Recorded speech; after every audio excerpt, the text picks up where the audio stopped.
Dadar railway स्थानक परिसरामध्ये असणारं हनुमान मंदिर पाडण्याची रेल्वे प्रशासनाकडून नोटीस देण्यात आलेली आहे। हे मंदिर अनधिकृत असून 8 दिवसांच्या आत पाडण्यात यावं अशी नोटीस पाठवण्यात आलेली आहे। आता यावरून एक नवीन वाद निर्माण झाल्याचं पाहायला मिळतंय। मंदिराचे ट्रस्टी आणि स्थानिक भक्तांनी याला विरोध केलाय। या मंदिर परिसरामधून आढावा घेतलाय आमचे प्रतिनिधी अक्षय कुडकेलवार यांनी। मुंबईच्या दादर पूर्व रेल्वे स्थानक परिसरामध्ये असणारं प्राचीन जवळपास 80 वर्षाहून अधिक काळ जुनं हनुमानाचं मंदिर आता वादाच्या भोवऱ्यात सापडलेलं आहे।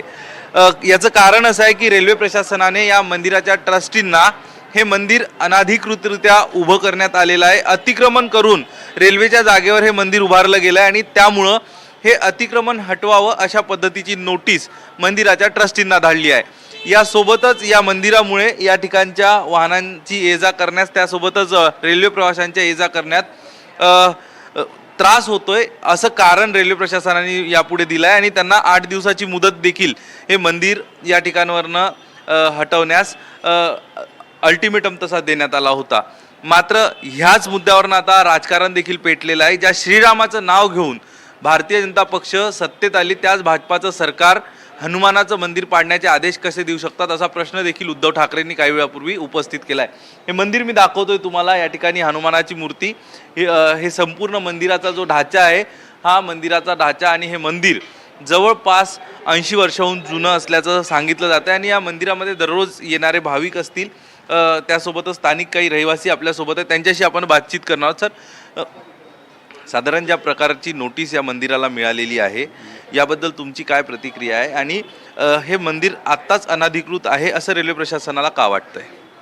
पण हे त्यांची भावना कोणी तोडायची ऑर्डर काढली ते निराळी गोष्ट, पण हे जुनं मंदिर आहे आणि ह्या जे मंदिर बांधलं आहे हमाल लोक असतात ना त्यावेळी ते हमाल लोकांनी बांधलं। त्यावेळची परिस्थिती आम्ही यायचो 1960 सालापासून आम्ही येत होतो, पण आम्ही शाळेतून इकडे यायचो देवाला पाया पडायचो आणि आता पण त्यावेळी परिस्थिती कशी होती आणि आताची परिस्थिती या परिस्थितीमुळे काय सिद्ध करता येईल कसं सांगता येईल? तर तुमची काय नेमकी भावना आहे? रेल्वे प्रशासनाने जी नोटीस बजावली आहे खोटी आहे, ते बरोबर खोटी आहे। ते 80 वर्षापर्यंत जुना एकदम आहे।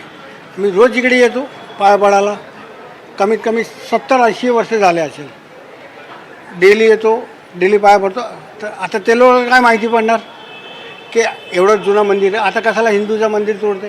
सरकारने जर हे मंदिर रेल्वे प्रशासनाने हे मंदिर हटवण्यावर त्यांच्या भूमिकेवर ठाम असेल तर तुमची भूमिका काय आहे? आम्ही त्याचा विरोध करून आम्ही स्वतःच्यावर सगळं भाविक करून आम्ही काहीतरी करू। त्या मंदिर तोडा देवावर हात लावायला देणार नाही। आमच्या देवावर हात लावला तर सरकार कोणी असो तरी कोण नाही। आणि सरकारने ज्यांनी गुन्हा केला तर तो अजून ज्यांनी दाखल केले तोडायचं असेल तर तो अजून जिवंत आहे ते माझ्यासमोर उभा कर। मी त्याने तरी करा ना, माझा त्या मी जिवंत आहे मी बघितलं करतो। तू कोण यांनी तोडायचा अधिकार तो कोण दिला? आपण बघतोय या ठिकाणी आता जे हनुमान भक्त आहे हे देखील आक्रमक झाले असल्याचं चित्र आपल्याला बघायला मिळते। त्यामुळं कुठल्याही परिस्थितीत हे मंदिर आम्ही तोडू देणार नाही। जरी अनधिकृत असलं तरी त्याचे पुरावे 80 वर्ष का दिले नाही? 80 वर्षापासून रेल्वे प्रशासन का गप्प होतं असा सवाल देखील या ठिकाणचे स्थानिक पदाधिकारी असतील मंदिर ट्रस्टचे आणि या ठिकाणी येणारे भक्त विचारत आहेत। कॅमेरा पर्सन जितेंद्र वाघमारेसह अक्षय कुडकेलवार, NDTV मराठी, मुंबई।